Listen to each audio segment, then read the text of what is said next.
Hello and welcome to my video. Today I'm going to show you my new Airsoft Mission gadget. This gadget is a self-made replica bomb device designed specifically for Airsoft mission games. It is not a real explosive, but a mission and objective device that adds realism and structure to different game modes. At first I will show you the different hardware features. At first we have this key to start up the mission device. After the startup, the LEDs will start to shine and also the LCD display will show you the current game mode. On the display you see the different settings, and also there you can choose which mode you're gonna play, how much time is left for the game mode, and so on. On the right side you have a fuse just for safety instances. On the lower side you have the sound module, so if you press the key button you hear a little sound for the feedback, and also during the game mode you will hear a ticking of the bomb, for example. So in the middle you have the keypad. It is mostly used to configure the settings, like A is up and B is down. You can switch through the game modes, and C is back and D is accept. Like if you choose Search and Destroy, you can say select with D, and if you want to go back you use C to switch back to the previous settings. The skull button and also the blue button and the red button are used for different game modes. So the skull button is for arming and disarming the bomb, and the red and the blue button is for team deathmatch or domination, so like the flag mode. The battery, you can use it without any tools. It's a standard Airsoft battery, like in most AEGs. It's a LiPo, in this case 2800 milliamps per hour. So it's mostly, you can use your standard AEG battery and you can just flip it inside here, and without any tools it's sitting tight and good. So now we're going to the software overview. At first you're already seeing the game modes, the different game modes. So at first we have Search and Destroy, then we have Sabotage, Domination and Team Deathmatch. The next setting, like the siren test and the game setup, I will explain later, but first we will go to the different game modes. Let's choose Search and Destroy first.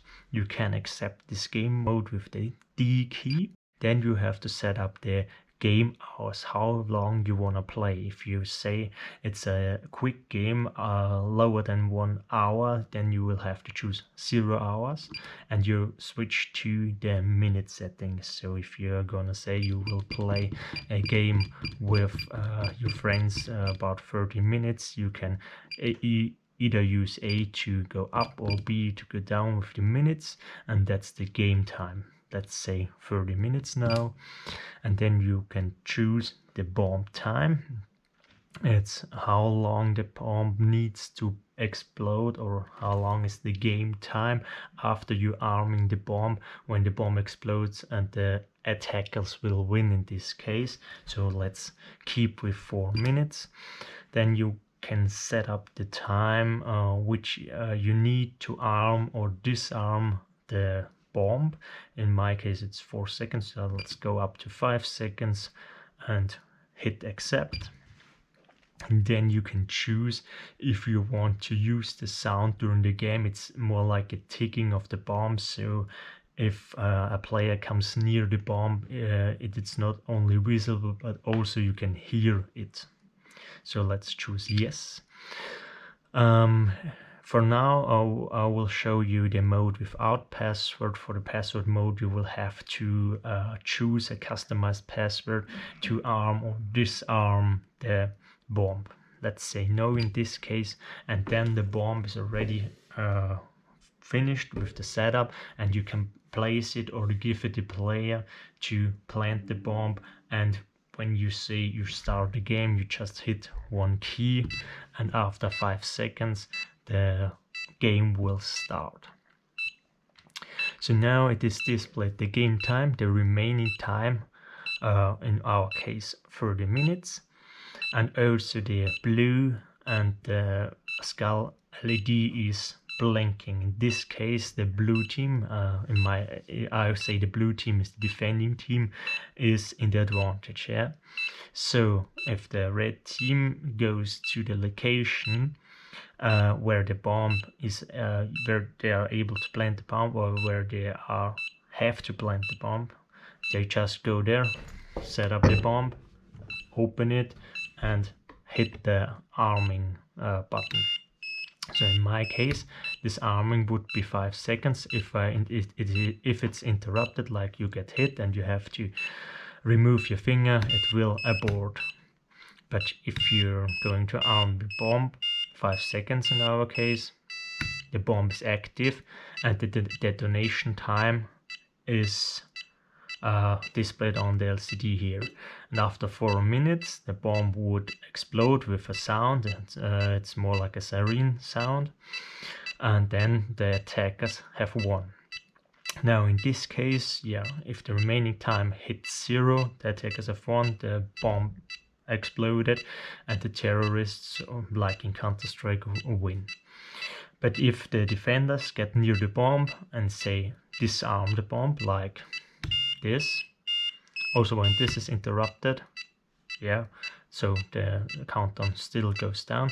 But if you manage to disarm the bomb the whole time, the bomb is disarmed, you hear the sound, and the counter-terrorists or the defending team win. If you hit the skull button again, the sound will lower down. So if you want to reset the device, in this case the defenders have won, you can just hit C and reset the game mode. Then the whole device will restart and you're ready to set up the next round. Let's set up the next round and just say the attackers will win now. I will set it to 1 minute just to be a little quicker in this case. The arm time also lower, but I do want the sound and no password. And start the game again. So let's arm the bomb once again. Now it's only 1 minute. If it's lower than 1 minute, the ticking time is also faster. So only 10 seconds left. Let's see what happens when the bomb will explode. So you also hear the game ending sound, and also the attackers, or in this case the terrorists, win.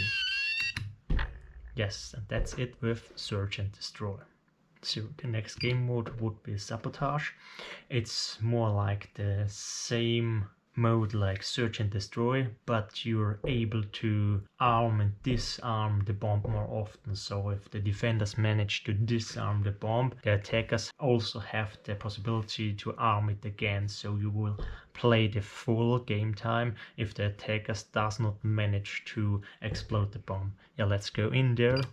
Yeah, same setup like game time, and you wanna use 45 minutes. So the bomb time is also 4 minutes and the arm time 4 seconds, and we also want to use sound but no password. So let's start the game. Now you once again will see the game time, but now when you arm the bomb you will have to see the detonation time. But when I disarm the bomb, the game time will be shown once again, and also the game goes on and on and on until the attackers win, or the whole game time is 0 and the defenders will win. So once again the attackers arm the bomb, it starts again at 4 minutes, and then the defenders can disarm again and the game time is remaining. Yes, that's the difference between Search and Destroy and Sabotage.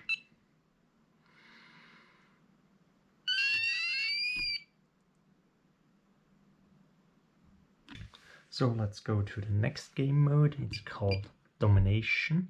So in this mode, the bomb will operate as a mission point, and we will see if the red or the blue team has conquered or taken the bomb for a longer time. So let's hit accept. We will play again for, let's say, 45 minutes. The arm time, so the time to take the point, is now set to 4 seconds. And we also want the sound, and in this game mode there is no possible password mode. Let's hit start. In 5 seconds the game will be started. We also see here the game time mode, but it will switch to the neutral zone, so that you see no team took the point by now. So blue and red is flashing. So if you say I'm from blue team and I'm gonna control or want to take the point, so I'm hitting the blue button and capture the zone. After the arming time, the blue zone time will increase and the game time will decrease. So you see already blue hold the point for more than 10 seconds, 13, 14 and so on. But if now red comes here, or let's say blue want to take it again, there is no function in this button anymore. So if a red team player is coming here and want to take the point, he has to or she has to neutralize first the point. Now you have game time and also it's neutral once again, and then you will have to take the zone once again, and then it's the red zone. So you will have the red timer coming up. You also can hold the button. Now red doesn't do anything anymore, but now blue can go there and hold the blue button, but you do not have to remove the finger, you just can go through both arming timers. And also blue took the point. So if we now the game time will remain 0, the time of the winning team, blue or red, will be displayed and also shown which team won. So let's show you like this. I will end the game now. So we have the sound, the game has ended, and we also see that red has 14 seconds, blue have 54 seconds, and the game is over and the blue team wins. That's the domination mode. So it's quite like covering flags or something like this, but you do not have to use any different kind of stuff. You can just use this mission device and have the time displayed here. So for the next game mode, it's kinda easy. It's team deathmatch. I just wanted to create a game mode where you can track the deaths at least, because most of the time at the airsoft fields you have a setup game team deathmatch to test your gear and see if everything is working. So that's more like the training game, but I wanted to still have the competition which deaths both teams have. So you set up the game time like every mode before and say sound on and start the game. And now you have 2 of these mission devices, and one is placed at the blue team and one is placed at the red team, and just go there and hit the skull button and you have the death counter. So when the players respawn, they have to go to this spawn point and hit the skull button, and the death counter will increase. When the game time is 0, the deaths will be displayed, and you have to compare both mission devices to see which team won. You can hit this quite often, but if you hold it, you won't increase the number, but it's also for every button you can press it. Yeah, that's it.